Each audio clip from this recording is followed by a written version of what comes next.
Hello viewers, অজানা কিছু কথার পক্ষ থেকে স্বাগতম।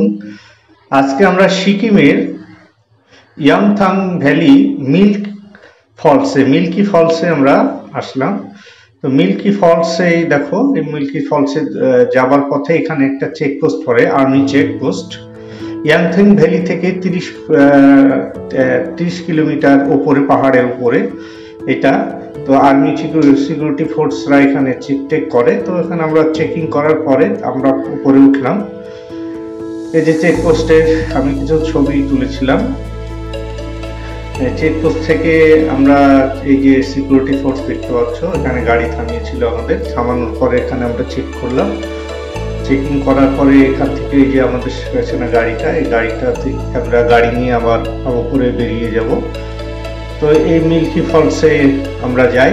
মিল্কি ফলস, এই যে দেখতে পাচ্ছ মিল্কি ফলস, এখানে প্রচুর মানে জোরে মানে বরফ গলে গলে পড়ছে। দেখো এই ফলসটা, এখানে যতগুলো ফলস আছে তার মধ্যে সবচেয়ে বড় ফলস, তাই এটাকে মিল্কি ফলস বলা হয়।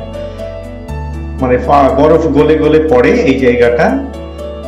তবে এই জায়গাটা সবাই সবসময় পারমিশন দেয় না আসার, মানে খুব সিকিউরিটিফুল এলাকা, তো সবাইকে পারমিশন দেয় না এখানে আসতে।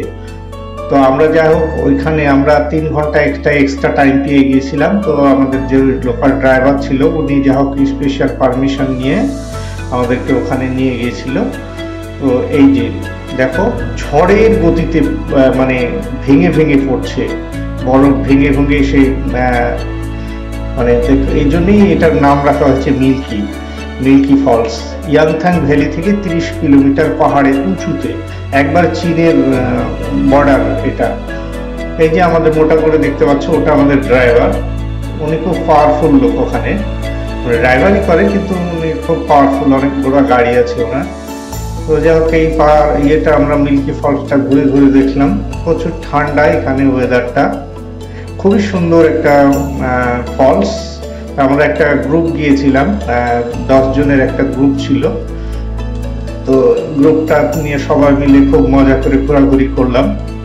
ওর মধ্যে একটা ফ্যামিলি ছিল, মানে আমাদের গ্রুপের মধ্যে একটা ফ্যামিলি গিয়েছিল সঙ্গে। তো যা হোক, সবাই মিলে ঘুরলাম, মজা করলাম, খুবই ভালো লাগলো এই মিল্কি ফলসটা। তো সবাইকে অসংখ্য ধন্যবাদ জানিয়ে শেষ করছি ভিডিওটা।